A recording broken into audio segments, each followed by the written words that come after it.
Well, welcome everybody to the Premier Living Podcast. My name is William Marsh. I'm the Director of Education here at Premier Research Labs, and I'm so excited to be joined with our Technical Director now, Nathan Jodge. He was our R&D Manager, now Technical Director. But Nathan, it is always a pleasure to It is have you. wonderful to be here with you, Will, as Yeah, always. honor.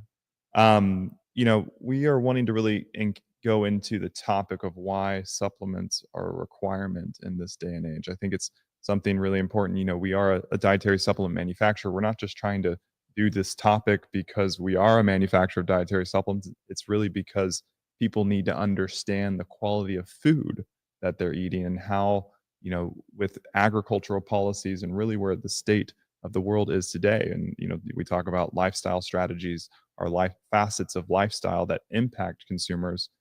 You really need to have supplements. And I think, having that conversation and being honest about that and maybe transparent where people don't necessarily understand the food supply really can help people maybe see the light of why products of premier quality that really support health systems can really support the body towards ideal health. So, Nathan, would you like to share some thoughts on that? Sure, absolutely. And I have many thoughts on this.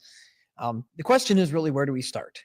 So I think most people who are sort of in the know, if you will, about the state of the food supply in the world today are probably aware of the fact that because this gets trumpeted so frequently in journal articles, news articles, that the actual nutritional value of food over the last 52 and definitely to 100 years has actually degraded significantly.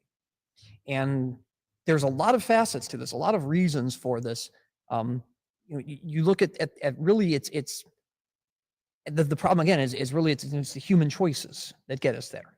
So different reasons for those choices, of course, but the state of the soil, for example. I mean, I always start with the soil. Everything starts with the soil. Let's be honest here. See, we say start at the ground level. Well, that's the ground level, right? And really slightly below maybe the ground level, where the roots are going to go and pull nutrients. And if you look at the quality of soils around the world, I've seen a number of figures on this, but basically they all fall around this number that something like more than 50% of soils across the world are essentially depleted of nutrients. They're in a dangerous state. And you think about where this comes from and that when you're growing crops, plants are going to pull their nutrients out of the soil. So they're going to pull the nutrients from the soil. You have to somehow replace the nutrients that are taken up by the plants. The more plants you grow, commercial growing, for example, in commercial agriculture,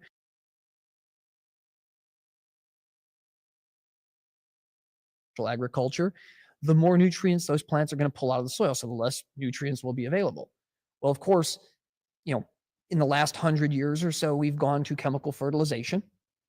And strictly speaking, chemical fertilization, so you look at things what you buy on the shelf that has an NPK value, for example, nitrogen, phosphorus, potassium. Those are only 3 nutrients. And yes, while they're incredibly important to the growth of a plant, you have to think that those three nutrients are not supplying everything else. Yeah, so maybe for the audience, defining what's going to start to be missing in the soil. Right. So think about that you're using these chemical fertilizers. They're really just giving these 3, and they're just ions essentially. So these 3 compounds that are providing ions to the plant to further its growth. But if you're only putting those 3 nutrients back in the soil every time you grow, eventually everything else. So think that soil is this rich mix of nutrients. Think about that. There's minerals in it. There are organic compounds that plants need to survive as well. Not to mention there's commensal microorganisms, bacteria, fungus, all of these things living in this rich ecosystem that provide other compounds to the plant. I mean, metabolites from the bacteria, from yeast, from other microorganisms go into the plant. The plant sucks them up through the roots, through the vacuoles. It goes into the rest of the plant, the leaf, the stem. These chemicals get changed, metabolized by the plant. So it's this continuing cycle of chemical production and alteration that provides this host of, in many cases, thousands of compounds. But if your soil is depleted, if your plants have grown and they've sucked up some nutrients, and then you go ahead and you clear them out and you throw down some fertilizer, some chemical fertilizer that's only providing nitrogen, phosphorus, potassium. And again, these nutrients that they're putting in, or rather these minerals they're putting in, typically speaking, again, they're inorganics. So these are crystalline compounds that you're not probably going to normally find in high content in a soil. They're being put in, and so they're not providing anything additional. Nothing to feed those bacteria and those yeasts and other fungi that are growing beneath the surface. So they're being depleted of their nutrients as well. And so the next round of plants that you grow has even less of these naturally occurring compounds to suck up into its structure, and then when harvested provide that as nutrients to whoever's consuming it. And this cycle continues over and over and over again. So eventually you basically have nothing left in that soil. If you're not putting anything back to replace all these other chemicals, those things are just going to be gone for the most part. Yeah, some will find their way back. It does happen. I mean, obviously, you have let's see, movement of soils, you have deposition, you have rainfall that moves things, but that is minimal. So in the end, you have to find a way to replace those nutrients. Now, there's a number of ways to do this, of course, but even organic fertilizers, which typically contain many more of these compounds, even those are not usually enough to really fully replace what has been lost. So because of this, as I stated before, and again, as is very apparent and very well known, the overall quality of soils has been just deteriorating over the last 100 or so years. And then, of course, that means that the food supply, which needs those nutrients from the soil, is also deteriorating. So, what are the practical implications of this depleted food supply that we're now experiencing? Well, I mean, probably the things you see the most when you look at the studies that have been done, comparing nutritive value over the last 50, 60 years, right? You see pretty profound decreases in things like vitamin C, vitamin A, calcium, actually, some of the B vitamins. These numbers have been steadily decreasing to the point where, again, in some cases, you're seeing, 15, 20% differences just in 50 years in those compounds. And when you really think about it, think about how important things like vitamin A and vitamin C really are. I remember when I was a child that vitamin C was still very much everyone should be taking some extra vitamin C, whatever. But we don't think about the vitamin C content of foods themselves. And if you really do consider that, think about how getting your vitamin C from a plant-based format is so much better than, eating one of those stick packs of ascorbic acid. I would much rather eat berries and citrus fruit and greens to get my vitamin C than have to take in a synthetic vitamin just because I can no longer get that from my food. Well, maybe for the audience, because we have a wonderful vitamin C that's sourced from amla fruit, You and do. maybe help people understand what happens when you get vitamin C from a whole food source, right? And all the different cofactors and everything that goes Sure. with that. Sure. So again, when you think about the way vitamin C is found in a plant, the vitamin C is not just there by itself. It's not like you took orange juice and you squeezed the orange and there was vitamin C and water in there.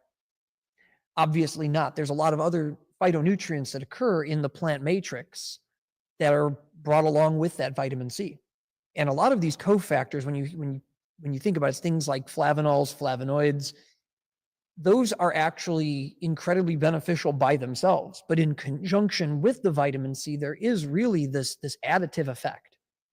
And it's sort of one of those situations where when you look at just taking a vitamin C supplement, so standalone, so just taking ascorbic acid or even an ascorbate, again, it's a good thing. It's providing you with vitamin C. Typically, they have a pretty high absorption rate, almost regardless of the structure. But that is all you're getting. You're only getting the vitamin C. And really getting it from that plant matrix where you're having all of these other phytonutrients supplied, it's far more in tune with what you would have done 100 plus years ago, getting all your nutrients from your food. And so having that is really honestly just a much, in my opinion, I'll use the term, it's a much more organic situation. And obviously I'm maybe making a little bit of a pun there on the term, but again, it's so much more in tune with a natural way of living and a natural way of providing all of the things that you need for a healthy life versus having to have all of these synthesized compounds sitting around and just, sort of taking them willy-nilly as you need them. And in many cases, taking too much. Because there certainly is a point at which the body just certainly can't absorb more of these exogenous compounds. And even if it's not necessarily doing any harm, it's not doing you any additional good. So, why take those 1,000 or 1,500 or 10,000 milligrams of vitamin C, unless it's needed, of course. But if you can have a daily dose of it provided with all of the additional beneficial phytonutrients, that is just so much more sound that it to me seems like a no-brainer.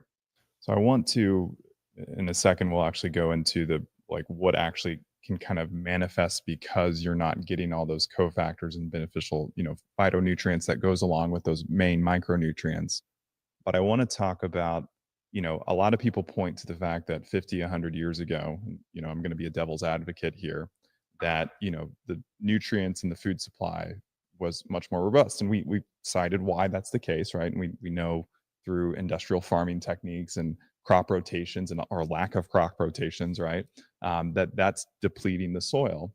But there's also this access. Think about, I can go to the grocery store now and I can buy every food under the sun. 50, 100 years ago, that wasn't the case. And so how do how do we have this plethora of food, but based on the argument, the food that's actually in that store is less nutrient dense than if, let's just say, that farmer was only able to grow 20 or 30 vegetables. Is that the case? Is that the truth of the So matter? so what we've definitely seen in the last 100 years, and certainly the last 50 or 60, as if truly industrialized farming really took over, was the choice. And again, I keep saying that all this stuff comes down to human choices. There's consequences to your choices. And the choice was made for, well, let's face it, for profit. And if the choice is made for profit, then what you're going to look for is quantity, and quantity will degrade quality. So yes, you're going to produce a much larger harvest of whatever fruit or vegetable you're growing. But because of this, think about that. The soil is depleted. You're growing more of these things, more nutrients having to be spread across a larger harvest means that each individual item is going to have less of those nutrients. Because again, you're taking from again, it's a limited pool of nutrients there. It's now, instead of providing a harvest of 100 kilograms, now you're providing 1,000 kilograms, say. Okay, well, now you have a 10x decrease, essentially, in the amount of available nutrient in each plant. And that's the situation we face. And then, as I said, if you're not replacing those nutrients, then the next time you do this, that even gets degraded more. So it's that number is shrinking and shrinking and shrinking until what you're providing, there's nutrients there, but it's nowhere near what you would have had with a very healthy soil, a soil that was meant to support a certain amount of growth rather than essentially being conditioned, if you will, to support the growth of more plants that are not necessarily growing well. You see this in a lot of the various cultivars that have been chosen over the years because of their prolific nature rather than necessarily their nutritive value. Could you define that a little bit? I think there's, maybe that's a really good point that you make, that it's not been natural selection of what's determined our food supply. Mhm. And so talk to us a little bit about, how we've, as a species, selected foods for that prolific nature. Sure. So, there's there's cause and consequence to all these things, and there is no doubt that if you're trying to feed more people, just to provide food, to provide calories, then certainly having more food available will meet that need. But calories without value, empty calories, as we I don't know if we even still use that term anymore. I use it because I'm older than a lot of people, but empty calories, that's no good. So yeah, I mean, I don't mind eating this, giant tomato that my plant now produces 5,000 giant tomatoes versus 20 smaller tomatoes. But if that giant tomato has nothing in it but sugar and water primarily, and just a very small amount of macro and micronutrients for me, what what good has it done? That smaller tomato is going to provide me with a lot of vitamin C, a lot of vitamin A, a lot of lycopene. So it was going to give me better nutritive value. It's not that I don't need calories. Certainly I do.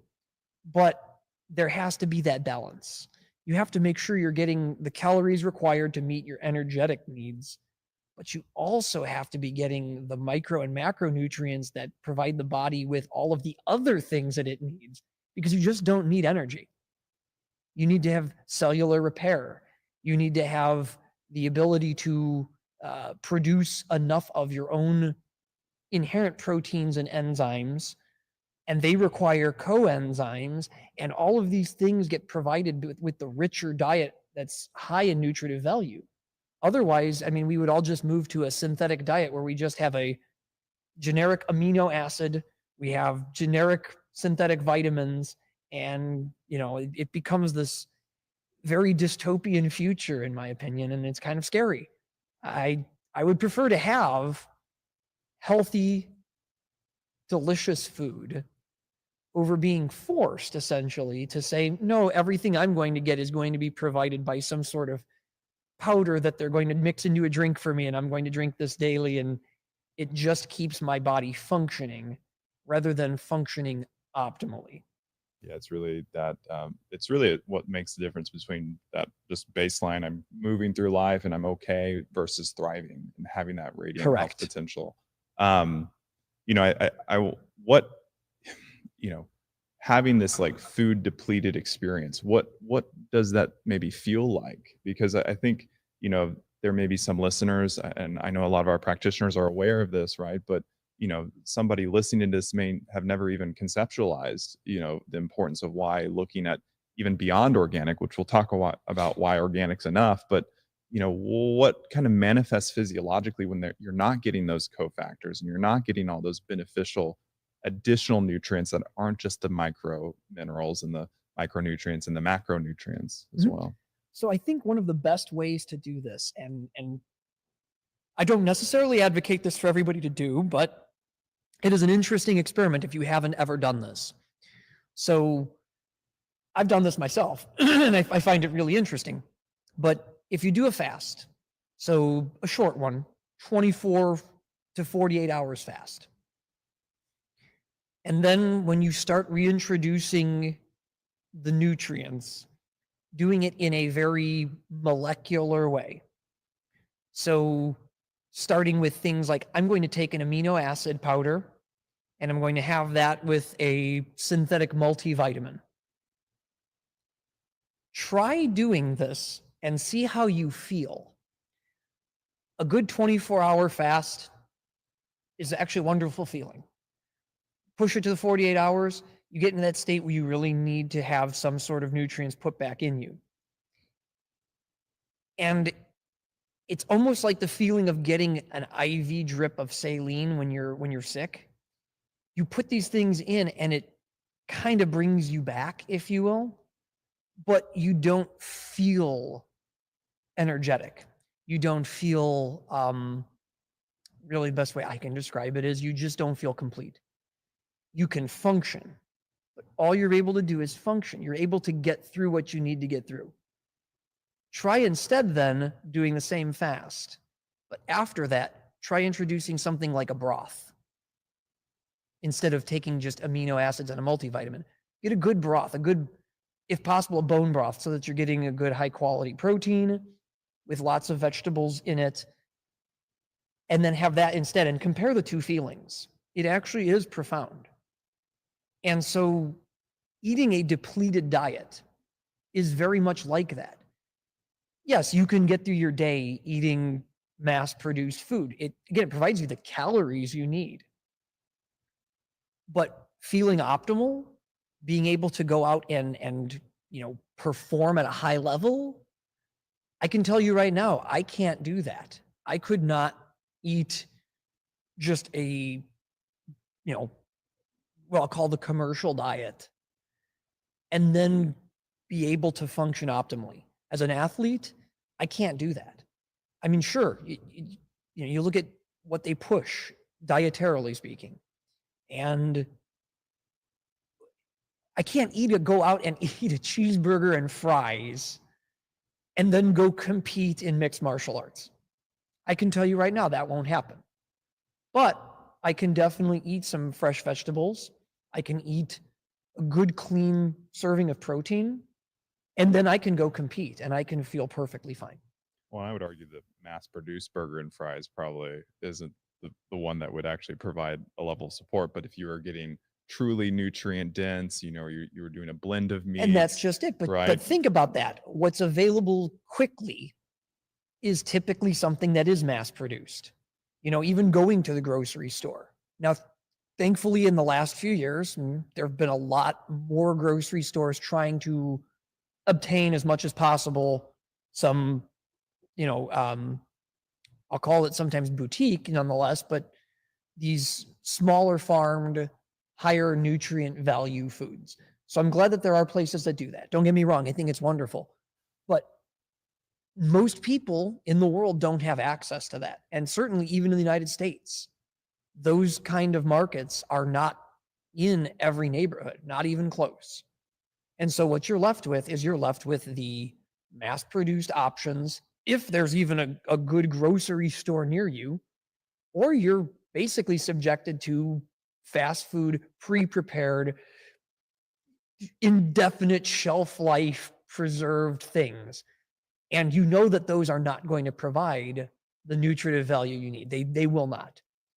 But that's what's available. So, again, people really have to be aware that supplementation is very quickly becoming an absolute necessity for so many people because so many people don't have access to food with high nutritive value. Well, and I think what we're really getting at is that level of resiliency in the body. And I think, this is where when we look at drivers of chronic disease and, when we look at an aging population and people that want to live longer than ever than in the history of humanity, right? You have to have those iterative nutrient layers that it comes from a whole food matrix, but a pristine whole food matrix at that really creates allows the body to have optimal function, and really, when the body's stress tested, right, it has that kind of the rebound layer from all the nutrients that come from a really good healthy diet, along with what's really now the requirement, which is supplements. And what's really beautiful is we here at Premier Research Labs, we do the whole food, like we're so big on whole food matrices. And maybe for the audience, defining even in our supplements how we define quality to really further support that narrative of whole foods. Would you be willing to share? Yeah, sure. So obviously, when I think about some of the offerings that Premier Research Labs actually has, I think about things like our multivitamin, for example. It's a plant-based multivitamin. It is providing not just the vitamins that you see, A, E, D, K, C, the B vitamins, a whole host of B vitamins. It's providing very specific forms of those vitamins, so non-synthetic forms. And again, we can get into the whole laundry list of why certain synthetic vitamins are actually not necessarily particularly beneficial. But not only is it providing the natural forms of those vitamins, but again, it's providing other phytonutrients. It's providing, again, we make sure that we put in a whole host of minerals in there as well to support that aren't, again, just your calcium carbonate, for example. And when you think about that too, and I'm getting into a bit of a tangent here, I suppose, but you also have to think about how a supplement is crafted in terms of what's being put in as an excipient, because so many of them have excipients in them. And then even the forms of minerals or vitamins. Again, I said there are vitamins that are synthetic that are probably not necessarily great for us to take. But in addition, the minerals too, because that's something I think that really doesn't even get talked about, but minerals that are being put in commercial multivitamins that are things that will interfere with the absorption of everything else in the multivitamin. So why would you take a multivitamin that's going to continue to bind those same things you're trying to get out of the multivitamin so they pass through you essentially unabsorbed? You want something that is going to be absorbed, well, digested and absorbed, but nonetheless absorbed properly by the body and available then to be used. So again, we are very particular in our choice of the minerals that we see in there. So if it's something that isn't occurring naturally in that plant matrix and we're going to put some minerals in, for example, our peat blend, we want to make sure that it's something that's not going to interfere with the absorption of the other nutrients. So it's a multivitamin that's really crafted specifically to meet this laundry list, if you will, of things that need to be touched on. You need to have basically, you need to have the correct amounts of these nutrients. So we make sure that that's there. We make sure that being plant derived, that they're there in their natural form. We then assure, as being plant-based, that you're going to get the other phytonutrients. Then we make sure that there's no interference with absorption. So if you can provide all of those things and provide them in a clean source, making sure that these things are tested for things like heavy metals, for mycotoxins, then you're also providing that last layer, which is making sure that it's completely safe and clean. If you can hit all of those, that's a good multivitamin. But as far as I've seen on the market, there's not a lot like that. And certainly when you get into the synthetics, you see these reports that are being published where they actually look at the mass-produced multivitamins and they see that these things may be providing nutrients, but a lot of them have high heavy metals. So they're not even necessarily giving you a full benefit if they're poisoning you too. It's a catch-22, right, in that scenario. Well, would you argue, given the current food supply, I think most people, and this is seen in industry trends, consumers are, I think, quasi-aware, right, of the need for filling the gap that comes from, not nutrient-dense food, or, everybody has a quasi mess up day, right? Or cheat day, right? Where you don't get the best diet. And so can we talk about The Rock? Can we talk about The Rock and his coronary artery disease and why his cheat days probably aren't the best move? I'm just saying. Truth. We could. But it seems. Sorry, Dwayne. I still love you, man.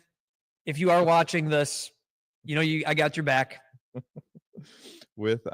With this, consumers are buying multivitamins, right? I think, over 3/4 of Americans have a multivitamin in their cabinet, right?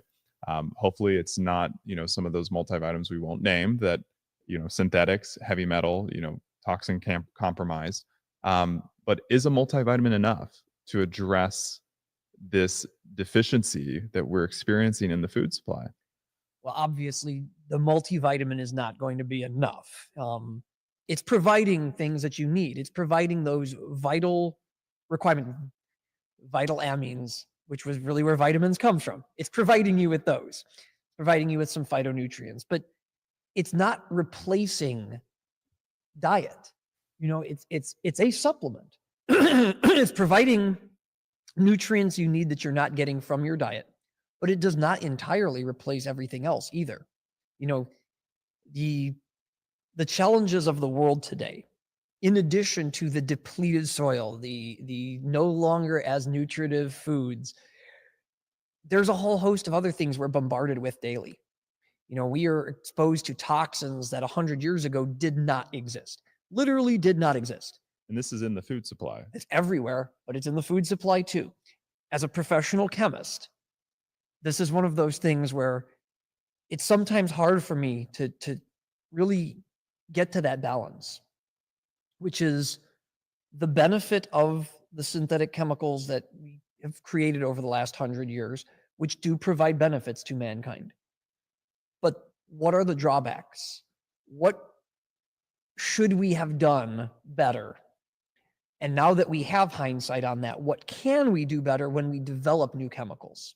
Yeah, I mean, and this is, I think, a really good tangent to maybe explore a little bit because a lot of the chemicals that we've developed in the last 100 years, they shift the scales of the physiological system very dramatically, right? And Right. they cause dramatic changes, which for our listeners maybe help them understand why that's not that beneficial. So right. So I don't even know where to start on this because there are so many things that we've developed in the last 100 years that didn't exist prior. And so humans never would have been exposed to them at all prior to that.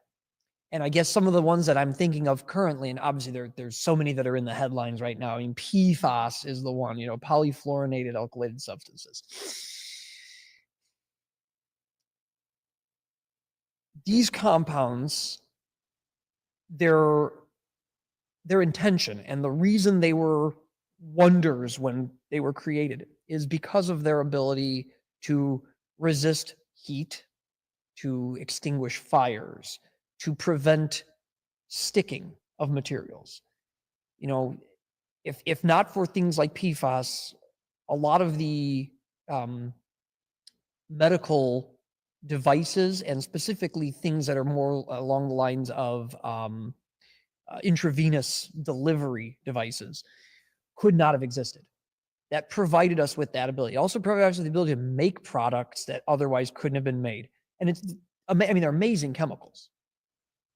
The problem is in our excitement about chemicals and things that they can do, we often overlook the consequences of our actions. As I said before, it's just like with the soil depletion. We get so excited about these higher yielding fruits or vegetables that we forget there's probably something that's going to be a consequence for that choice.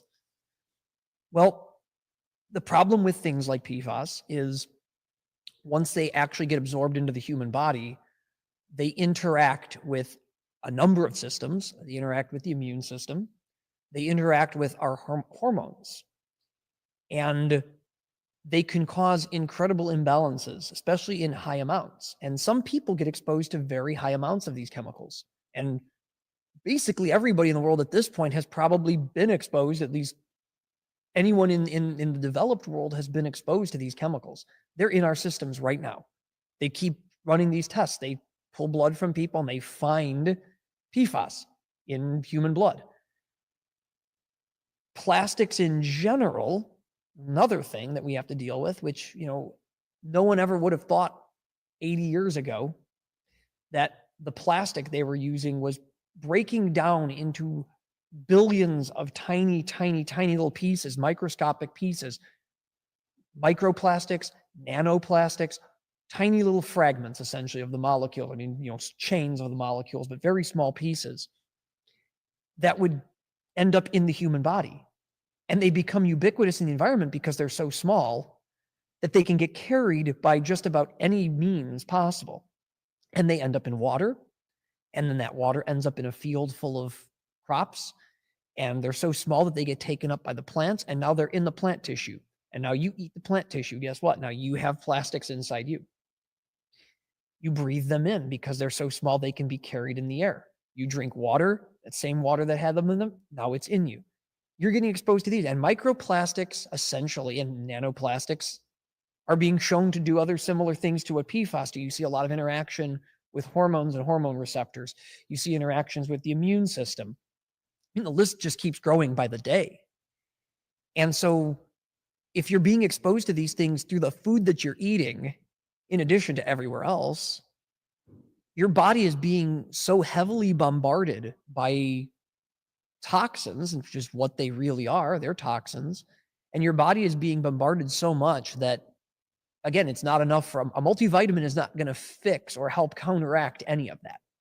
You may have enough phytonutrients in there to do some things, but you still need to have more phytonutrients in your body, other things, because, again, what's in the multi is not going to address every system. We know that.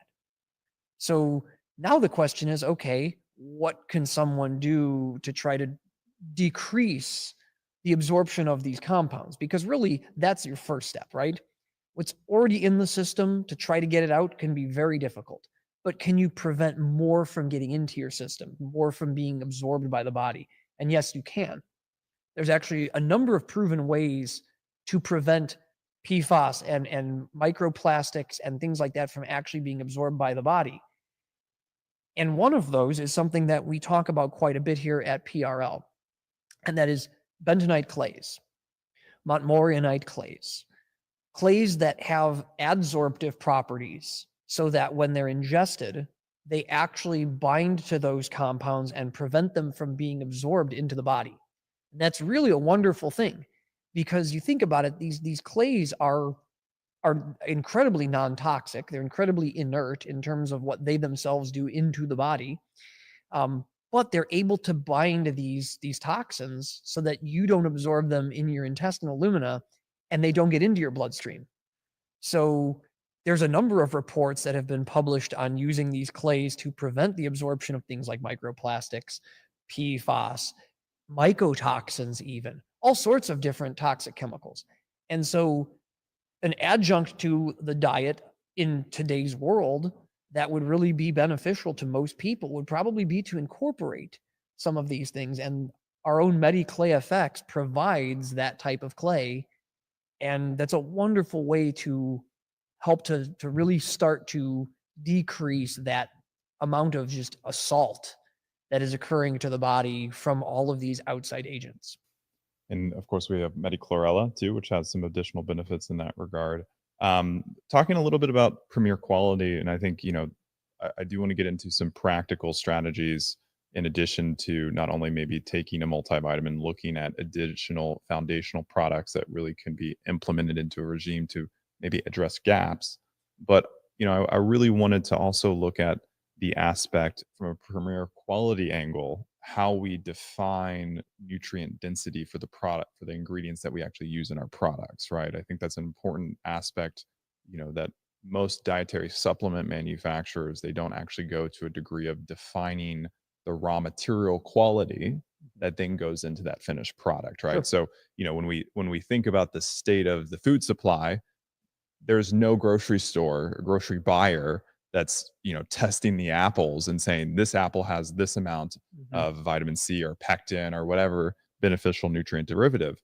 But the thing is, with a dietary supplement, we're making usually a claim on the label Correct. saying that there's a certain active in there, but there's also additional actives that come from a whole food matrix. And I know we here at Premier Research Labs, we really pride ourselves on really defining raw material quality. So can you maybe illuminate Sure. areas that we go above and beyond to define that? Sure. So one of the things that we're very, I'll say, committed to is making sure that when we receive raw materials, not only do we test them for the potency of the active that we want to claim on the label, not only do we test them for contamination by things like heavy metals, mycotoxins, various dangerous microbes. I mean, we run the gamut of those tests. But typically speaking, in the background, one of the things the R&D team really prides itself on is quantifying other compounds in there, not only for the identification, to make sure that this isn't just a very small sample of what we're looking for that's been spiked or doped with something that's an active to try to fool us. We actually like to test to see if other marker compounds are actually there that would occur in that natural plant matrix, to make sure that what we're getting really is that plant matrix and it's providing all of those other phytochemicals that are the signatures, if you will, of that plant. We do this for all of our botanicals because there is a pretty prevalent finding in this supplement world of ours that we can confirm. I've seen it myself multiple times, where you do get a sample of, say, I like to use turmeric as the example. Turmeric, because it became so popular, tends to lend itself to these situations. But you buy turmeric, and the sample you actually receive in the material you purchased is turmeric, no doubt. But in a lot of cases, you'll get something where it's turmeric that has degraded so much. So it's maybe an old turmeric, or somebody extracted actives out of this and felt that they can sell the mark or the dried leftover plant material as turmeric, which, let's say, I mean, it's turmeric, but it's turmeric minus all of the important active compounds. So you get this material in. There are a lot of companies out there that would buy this material. All they would do is they would test to see if there were curcuminoids in it. Probably not even quantifying them, just seeing the presence of. Well, a lot of these companies will extract and they will just dope a little bit, just enough so that they know if someone runs an HPLC analysis on it, that they're going to find some curcuminoids. Good enough, right? We can't accept that. We really can't accept that. We have to make sure that when we get that material, it tests at a certain level of curcuminoids that would naturally occur in the plant. But in addition, that the other marker compounds in turmeric are there when we test it at appreciable amounts, meaning at the amounts you would see if you fresh harvested, or at least harvested and dried this material naturally and didn't extract it, didn't let it sit in a warehouse or open to the elements, even worse, for months or even years. And we know what those numbers are, so we can test to that and we can confirm that. And that's really why premier quality is premier quality. I don't even know how many people outside of the company realize how much material we reject, how much material we throw away, we scrap. We tell these vendors we can't take this material. We try to educate them as well, because a lot of vendors really don't know. If they're buying from a farm and something happened on that farm, the material, they may not be aware. So in this process, we also try to educate the vendors, the suppliers, the farmers, if we can get to that level, and let them understand, hey, we're looking for these things. These are the marker compounds. These are the compounds that indicate premier quality. We want to make sure that we're always getting material of premier quality. And so that's our ethos. That's our guiding principle. And that's really what Dr. Marshall intended for our company. Yeah, it really is the resounding statement of like what our mission and intention is. And I think, it is a scary thing. Once I started working here at Premier and the journey of Premier quality, it opened, my eye to just why, there is no true definition of nutrient quality in our food supply, honestly. And then you even take that to supplements and, that's a whole nother world, right? But, we really peel back the iterative layers of understanding the botanical compounds that we bring in. And I feel, that's the most important thing anybody that's working in the botanical industry really should be vigilant about. So kind of going back to the whole food paradigm and the food supply, talking practical strategies, right? We mentioned MediClay, we mentioned having a really good multivitamin.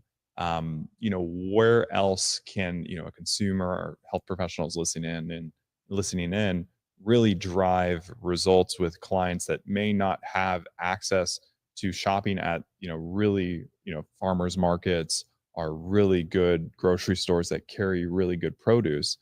How else can a consumer or a health professional really take charge of the nutrient density of the foods that they're eating? So one thing I definitely wanted to touch on, because this really sort of opens that door, is fermented foods. One of the guiding principles that Dr. Marshall also had was the benefit of incorporating fermented foods into the diet.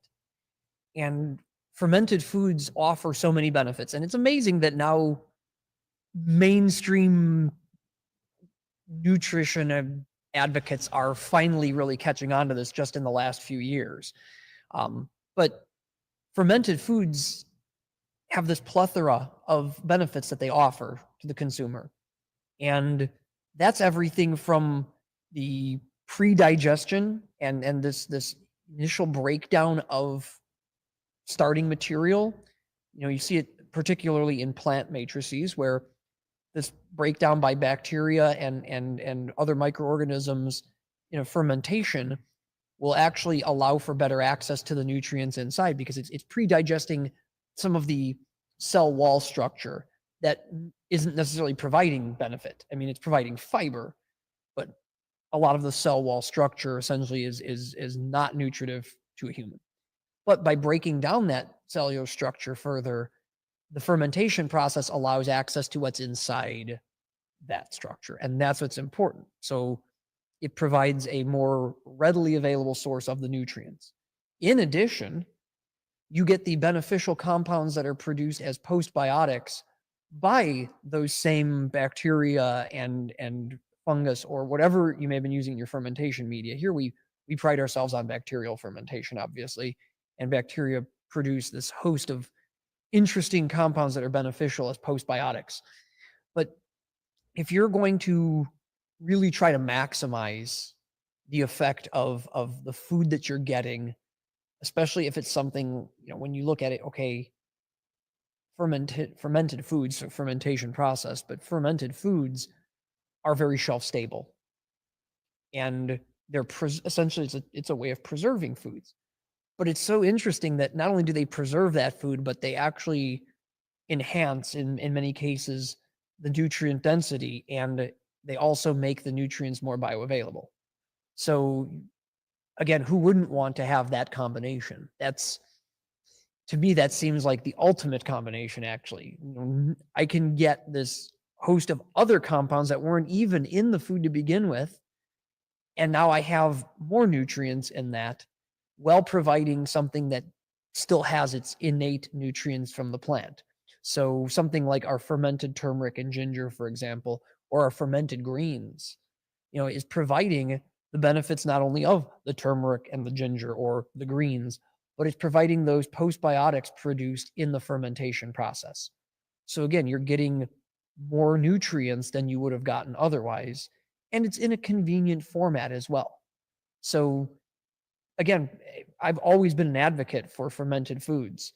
And if you can add fermented foods to your diet, along with, if you need a multivitamin to provide things you're not getting there, you've got a multi, you've got fermented foods, trying to be very educated and aware of the other foods that you are taking in.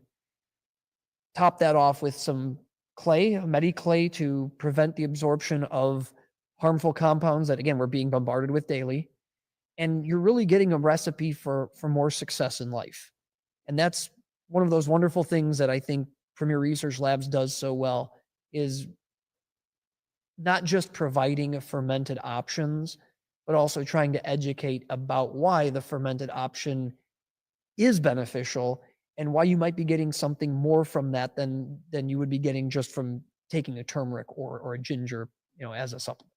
Yeah, I agree. And we also keep in mind, a lot of the products that we offer allow for the body's physiological systems to operate more efficiently, right? So, you talk about organ gland systems and how are they ideally nourished to perform certain functions in the body, right? And so this is where botanicals and herbals that target very specific areas of the body come into play, because we're providing key nutrient derivatives that those particular cells may need to thrive, right?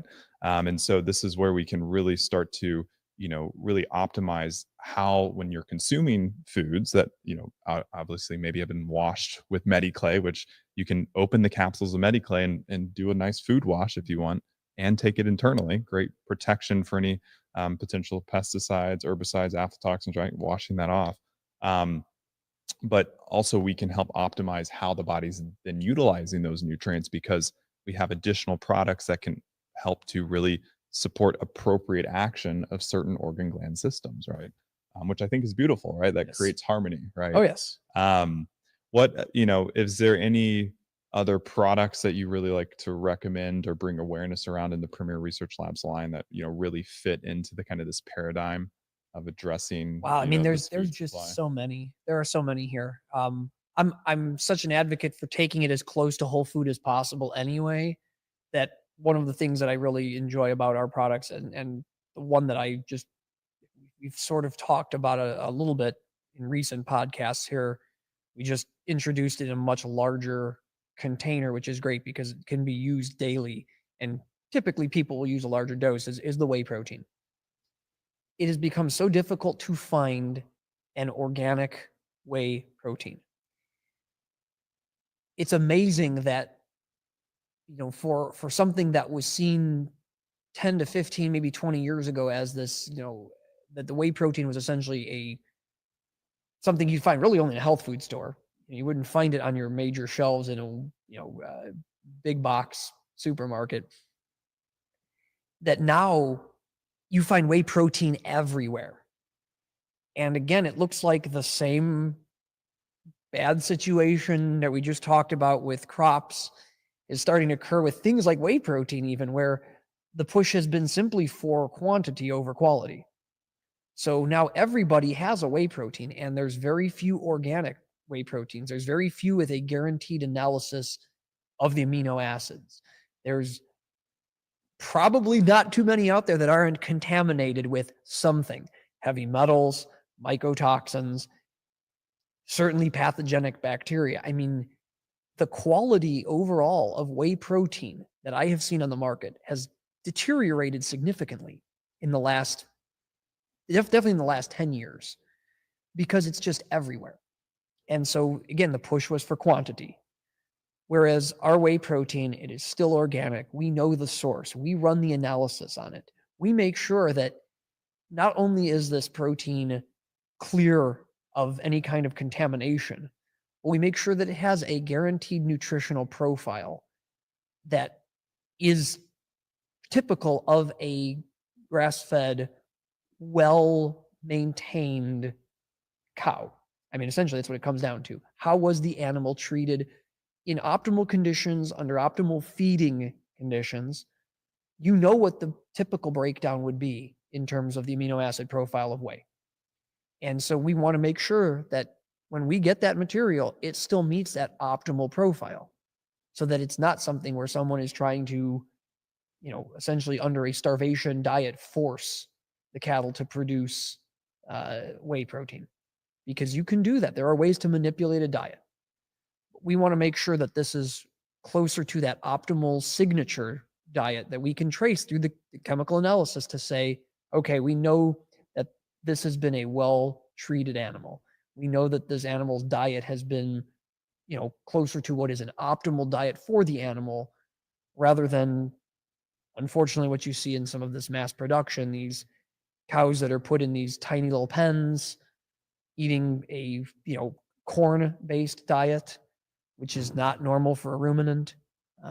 All of these things that are just really, in the end, very sad, and which are degrading to the animal and to humans. And in the end, it's really just, it's a shame to see those sorts of things, and to see that there's this lack of respect for the entire system overall, and in the name of profit. As we kind of wrap up here, because I feel like we could go down so many different rabbit holes, and I know you will be back here, Nathan, to share more insights. How can consumers, health professionals listening in, really start to help to shift policy, help to shift kind of how big food is engaged in the growing of food in our food supply? What can an average consumer do to really start to manifest change in the world today, so that 50 years from now we're not eating the slurry of vitamins? Like our food supply is not just from a tube. Mm-hmm. It's still grown from Mother Earth, and it's really providing that pristine source of nourishment and nutrient profile that really creates resiliency that we've talked about. So I can think of three really great ways that people can sort of get involved in this. The first way, I think, is the sort of, maybe it's a little more of a canned response, but I still think it's incredibly important, which is advocate as much as possible with your representatives in government. As everyone knows, government tends to listen to the loudest voice in the room. And unfortunately, the loudest voice in the room right now is the voice that comes along with the biggest suitcase full of cash. And let's face it, that's the fact. They are the loudest voice in the room. They have the most people in Washington lobbying for them, and that's big agra. And so being the voice that you can, your community, to your representatives, to make sure that you can get as much noise made in Washington, at your local level, in the state, whatever, as much as you can, advocate for a clean, healthy food supply. This is the time to do it. This is the time to do it. It looks like there's some movement right now in that direction, which, again, I think this is a really opportune time for us. And maybe in many ways, this is, if we don't act now, we could be in big trouble. And that includes things that are tangential, specifically say, okay, the food supply is one thing. We didn't even touch on the effect of climate change on the food supply. This could be an entire podcast on its own, so I'm not going to get into it right now.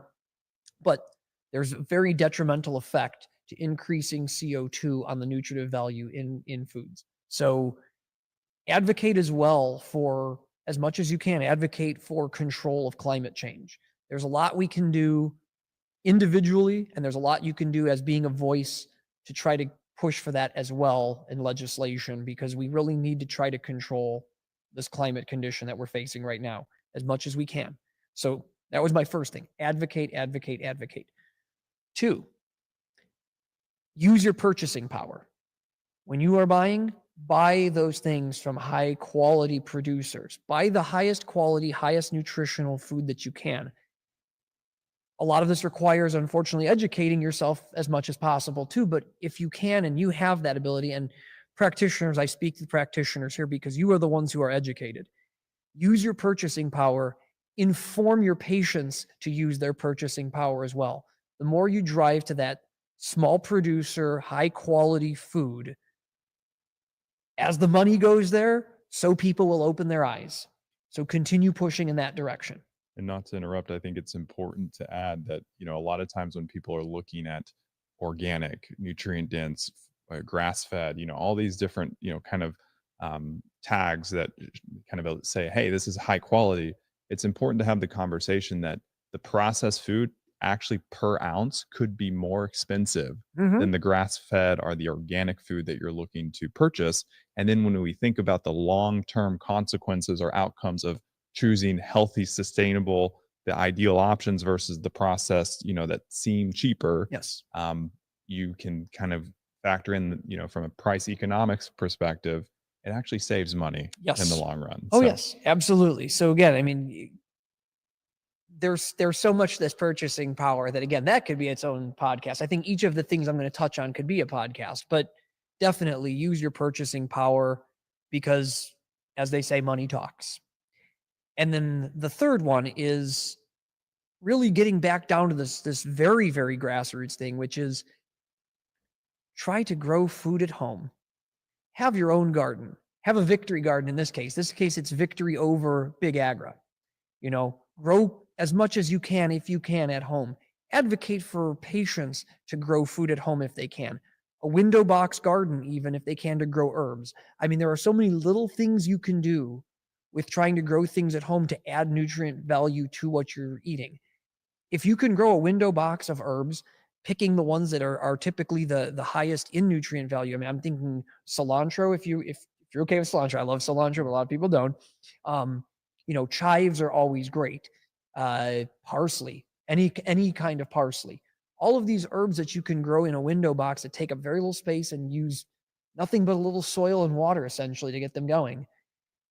Or if you can actually have a garden, grow a garden, or see if you can get involved with a community garden. I grew up in Chicago, so I know that area very well. And one of the things that was really being pushed right around the time when I left Chicago was the idea of community gardens in underserved areas, taking over these abandoned lots where tenements had been ripped down and turning them into community gardens and being able to actually grow food right there in an urban environment, but growing food with, again, they were using organic soils. They were teaching people the process of growing healthful, nutritious food. And again, this is a very small thing. You don't even think that this could make an impact, but you'd be shocked how much it makes an impact when you eat that food from your own garden and you taste the difference between, again, I do melons. I can tell you right now that the melon from my garden tastes so much better than that mass-produced melon at the store. Watermelon, cantaloupe, it doesn't matter. The flavor is just so much better. It's been tended with love, been tended with care. you take care of it yourself and you make sure that you grow that the best you can, like any good farmer would, and that's really that stewardship of the earth. And yeah, in the end, there is nothing in my mind more delicious than the fruits and vegetables that I grow in my garden. That intention ends up in the food that you eat 100%. Love comes back. It does. Nathan Dodge, thank you so much for your wisdom and just being a steward of premier quality and really just a steward for health around the world. For all those that listened in, thank you so much for your time and joining us on this Premier Living podcast episode. I know we will be back with Nathan in the very near future, but if you have any suggestions or would like to reach out to even be on the Premier Living podcast, feel free to do so. And once again, we'll look forward to catching you next time.